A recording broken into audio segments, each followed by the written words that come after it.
Hello everyone and welcome to another video. Celia would like to introduce you to James Anderson. Celia isn't going to make a personal appearance because she's laid up with a virus.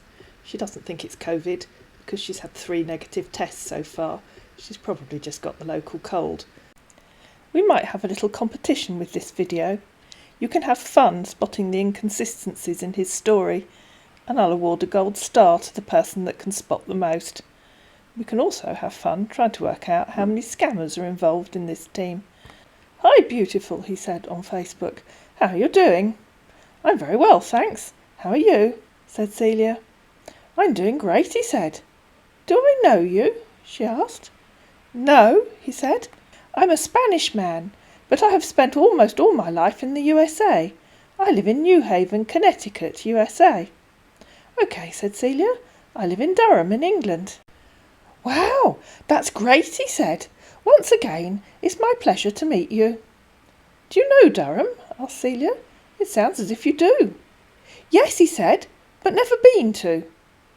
"OK," she said. "I wonder why you've heard of it." "How's everything going over there?" he asked. "What do you mean?" said Celia. "That's kind of a wide question." "I mean," he said, "I like the way you express yourself to me." "I don't understand," said Celia. "I mean, you look very beautiful." He tried again. "I still don't understand," said Celia. "What does that have to do with asking how's everything going over there?" "What do you mean?" he said. "OK," said a rather weary Celia. "You asked how's everything going over there. When I asked you what you meant by that, you said, I mean I like the way you express yourself to me. I don't understand how those two things are the same." "What do you do in New Haven?" "Good," he said. "I'm a marine engineer in Luck Oil Company. We get to deal with rig on the sea here. What is your profession?" "I'm an administrator," she said. "I work in the admissions department of our university." "I see," he said. "I hope your profession doesn't stress you." "What an odd thing to say," said Celia. "Why would it stress me? Does your job stress you?" "No," he said. "What do you do as a marine engineer?" she asked. To which he replied, "Marine technology." "So, where are you now? At work or at home?" "At home," said Celia. "I don't work at weekends. What do you mean by marine technology?" "You asked me a question," he said. "Major repair." "Major repair of what?" asked Celia. "Why can't you just tell me what you do?" Oh dear, I have tears running down my face because I've just tried 6 times to record this next line and it cracks me up every time. Let's try again. And I haven't even been drinking. Perhaps I should try it. OK, let's try again. Mobile marine. Pull yourself together, Celia, otherwise they're going to have to read it for themselves. It's only 6 words. How hard can it be? Mobile marine engineer. OK, let's do it 1 word at a time. Mobile, marine, engineer, marine, electrical, repair. Putting those all together, you get mobile marine engineer, marine electrical repair. There you are, Celia. It wasn't that hard, really, was it? "Repairing what?" she asked. "What did you actually do at work yesterday?" To which our man replied, "Sheep." "You look really beautiful and attractive." "Sheep?" said Celia. "What do you mean? Are you a farmer?" "I work on the sea," he said. "Yes, obviously," said Celia. "That's what marine means. But what do you actually do? Or don't you know? Can you remember what you did at work yesterday?" "Yes, my dear," he said. "OK," said Celia. "If you can remember, tell me what you did." "I was directing my boys," he said. "I hope you're having a good day." "And what were your boys doing?" she asked. "Give you're constructing a bridge," he said. "Sounds complicated," said Celia. "A bridge across what? A river?" "Yes," he said. "I hope you're having a good day." "OK," said Celia. "Why did you tell me you're dealing with a rig if you're building a bridge?" "We also dealing with rig," he said. "If you say so," said Celia. "I hope you're having a good day," he said. "I'm just relaxing," she said. "How long does it take to build a bridge?" To which our man replied, "As for me, I'm in the documentation room. It's more like my office because it's close to my room. The weather here is actually cold. How about there? How's the weather over there?" "I'm confused," said Celia. "Why is Luck Oil building a bridge?" "It depends on the sea," he said. "Of course," said Celia. "Silly me." "I hope you have enough warm clothings to keep you warm," he said. "No, I don't," said Celia, "and it gets cold in Durham in winter." Our sympathetic man continued, "Actually, the main reason why I started adding people over is because my contract with this company expires at the end of next month, and after that comes my retirement, and after my retirement I'll be moving over to the States with my son, who's but 11 years old, and I decided to start making some new friends over there before coming over." "Oh," said Celia, "I thought you lived in the States." "It's going to be a long move," he said, "and it's a move that I've been planning for years, and I want my retirement to be a major change in my life." "Long move from where?" asked Celia. "Spanish," he said. "Once again, it's really my pleasure to meet you. Are you married, and do you have children?" "I'm confused again," said Celia. "You told me you spent most of your life in Connecticut."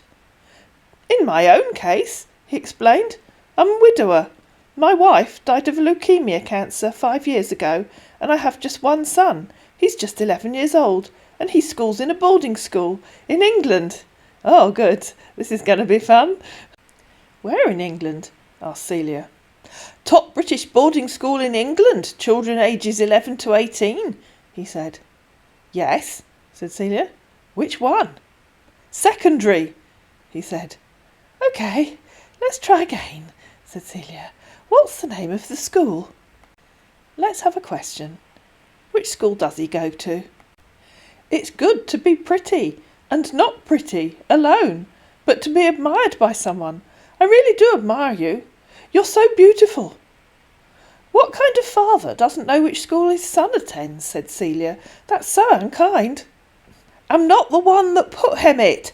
It's uncle," he said. "You don't know where your own son is," said Celia. "Don't you think you should go and find him? Can you talk to him?" So, sorry ladies and gentlemen, you're going to have to wait till later in the video to find out which school his son goes to. "OK, my dear, aye," he said. "You look very beautiful and attractive." "That's very kind of you," said Celia. "It's good to be pretty and not pretty alone, but to be admired by someone.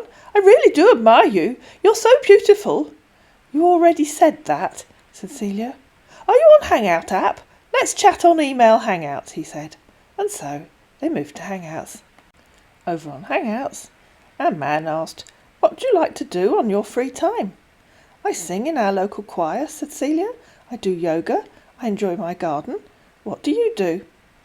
"When I'm on land, I love to cook, painting. I love go for long walk. What type of music do you love to listen to?" "I like classical music," said Celia, "and choral music, obviously. I thought you were on land." "I love to listen to jazz music and country songs," he said. "No, dear, I'm on the rig here, working." "OK," said Celia. "Are you building a bridge from the rig to the shore?" "Please," he said, "if you don't mind, can I ask you for a few of your photos?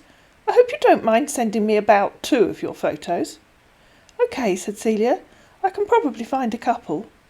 "Yes," he said, "building a bridge and also making a construction for a gas and oil line." "You're building a bridge from the rig to the shore? How long is the bridge?" asked Celia, and sent him one of her made-up photos. She now has 2, one on Facebook and one in reserve to send when she's asked.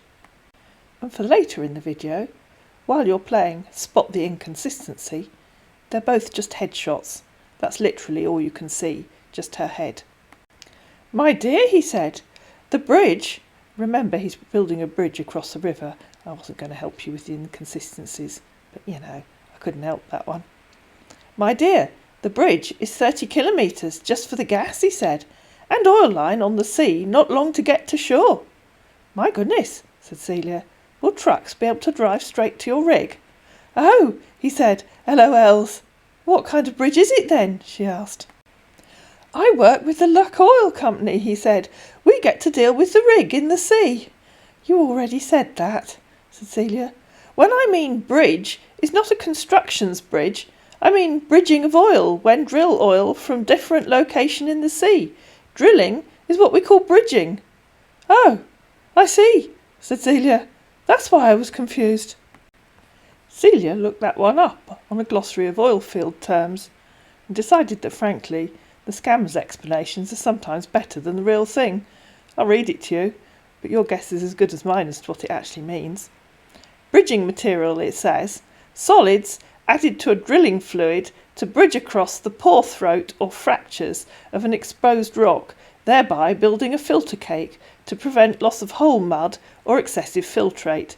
Bridging materials are commonly used in drilling fluids and in lost circulation treatments. For reservoir applications, the bridging agent should be removable. Common products include calcium carbonate, acid-soluble, suspended salt, water-soluble, or oil-soluble resins. For lost circulation treatments, any suitably sized products can be used, including mica, nutshells, and fibre. These products are more commonly referred to as lost circulation material. So there you are, ladies and gentlemen. Now you know. "I understand," he said. "So, what are you doing now?" "I'm just going to cook dinner," she said. "What are you doing?" "Well, I'm in the documentary room, doing some paperwork. It's more like my office. What are you preparing for dinner?" "Fish cakes, with chips and beans," she said. "Very unhealthy, but nice. Well, you know the old saying, feed a cold and starve a fever." Having decided she'd got a cold, Celia decided to eat rubbish. Well, sometimes you just have to, don't you? "So," he said, "tell me, how long have you been single?" "My husband died 3 years ago," said Celia. "I see," he said. "Sorry for the loss. How many kids do you have?" "I have an adult son," said Celia. "He lives in Sydney in Australia with his girlfriend. You haven't told me where you are, apart from saying you live in New Haven." "I'm currently in Ireland for a contract," he said. "Oh," said Celia. "Where in Ireland?" "Haven't you been to Ireland?" he said. "No, I haven't," said Celia. "Where in Ireland are you?" Google couldn't resist, and completely uninvited, butted straight into the conversation. "Ireland," it said, "is an island nation on the westernmost edge of Europe." "Yes," said Celia, "I know where Ireland is. I asked you where you are in Ireland. Which part of Ireland are you in?" "Dublin," he said. "OK," she said. "In the city?" "No," he said. "I'm currently about 400 kilometres into the sea." 400 kilometres off the coast of Dublin?" asked Celia. "Yes," he said. "OK," said Celia. 400 kilometres off the coast of Dublin apparently takes you to somewhere near Leeds. A strange place for an offshore oil rig. If you've been a member of this channel for a while, in a few minutes you might start thinking you've heard some of this before. There's a reason for that. You have. In these 2 videos, Dr. Renee Sotelo, aka Elecqua Friday, and Lewis Brown. I'll leave the links in the description box below for you. Both of them had previously spoken to Celia, and I suspect that this is the same group of scammers. To show you what I mean, let's take a look at what happened when I put some of his phrases into the search in Google Chat. Here are 5 examples. 3 take you to Renee Sotelo and 2 take you to Lewis Brown. I'm not going to add any more because that's given me an idea for another video for the future. After that short interlude, let's get back to the action. "I'm a man of my words," he said. "I'm looking for a woman who is ready for a serious relationship that can lead to marriage. I have been through a lot as a man and have conquered much opposition in life as well." This was when I started to realise that I'd spoken to this group of scammers before. "And would love to meet someone who'll understand how being hurt feels and would love to find an honest relationship. I want the love that's been locked in my heart for so long to be unlocked by that special lady." "Oh dear," said Celia. "Are you one of those men that likes to tell everyone how terrible their life has been? I like a man to be positive and cheerful." To which our man helpfully replied, "Life is special, and I like to wake up feeling excited of what the new day brings, even if that means bouncing off the planets." "OK," said Celia. "Imagine opening your eyes each and every morning and smiling at the thought that this new day is completely different and brings new excitement, and that the person you're with feels exactly the same way." "If they're that high that they've been bouncing off the planets," said Celia, "I'm not sure I'd want to be anywhere near them." "LOLs," he said, continuing on his way. "I'm an optimist who believes that everything happens for a good reason, and you never know what destiny has for you and someone together." He sent her a photo. "Do you like my picture?" he asked. That's another common thing that the scammers do. They send you one of their stolen photos and then say, "Do you like it?" and get terribly offended if you don't immediately say, "Oh my goodness, you're so handsome," which obviously my girls never do. "Yes," said Celia. "Do you fancy yourself or something? Am I supposed to swoon at the sight?" Failing to impress Celia, our man continued, "So, tell me, what's your religion?" "Why do you want to know?" she said. "Do you discriminate on grounds of religion?" "Not at all," he said. "Good," said Celia. "By on Monday," he said, "my son will be travelling back to the state. I will get a nan for him, to take of him before I return to the state. I want my son close to me." "Oh," said Celia, "you've managed to make contact with him. That's good. Doesn't he like the school he's at?" "It's my decision," he said. "After this, my contract, I will be getting retired." "I'm sure your son will be happy to have his dad with him again," said Celia. "That's why I'm looking for that kind-hearted woman to spend the rest of my life with. Yes, Kelvin missed the love of a mother." "I wish I could afford to retire," said Celia, "but I can't." "Well," he said, "if everything eventually works out for both of us, I will be travelling directly to your place after my retirement." If the person that you're talking to online repeatedly refers to your country or your place, there's a fairly high chance that you're talking to a scammer. They're simply talking to several people at once, and they don't remember where you live. "Oh," said Celia, "but you're just moving your son to the States." "Yes, that shouldn't be a problem," he said. "You'd leave him in the States and come here," said Celia. "Like I said, Kelvin shouldn't be a problem." Celia isn't impressed by men who abandon young children to the care of a boarding school after they've been bereaved, and the next day their relationship took a nosedive. But continuing on, "Isn't he your top priority?" asked Celia. "Kelvin will be the most happiest person on earth if he finds out I have a mum for him," he said. "So why move him twice?" asked Celia. "That doesn't make sense, poor kid. You didn't actually tell me where he's at school." "Do you know Marlborough College?" he asked. "Oh, congratulations. You've remembered which school he was at." Or as Celia put it, "Yes, I do." And I wasn't going to point out the inconsistencies, was I? You're playing spot the inconsistency yourselves. That was the name of the school. "But he will be going back to the state on Monday." "So why not come meet me first," she said, "before sending him to the States?" "Do you think that's the best idea?" he asked. "He's your son," said Celia, "but I don't think kids should be moved around more than necessary, do you? And you'd need to meet a nanny before you hired him or her to look after your son, wouldn't you? I would never have let my Dan stay with someone I hadn't met when he was a boy."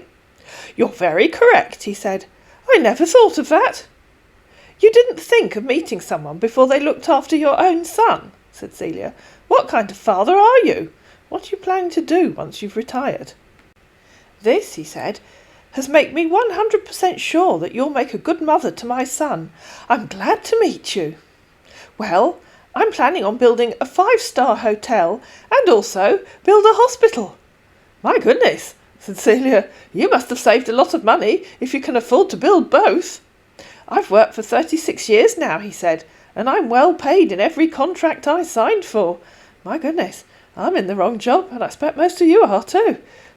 And now, let's start fishing for information, under the pretence of trying to impress our loved one.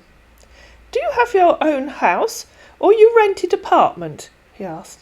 "I have my own house. What about you?" said Celia. "Yes, I have 2 houses in the state," he said. "2?" said Celia. "I have house in New Haven," he said. "Goodness," said Celia. "And the other one in Quincy, Massachusetts." "OK," she said. "Are you surprised?" he asked. "Why would I be surprised?" said Celia. "Lots of people own a second home." "You're right," he said. "You didn't tell me where you want to build your hospital," she continued.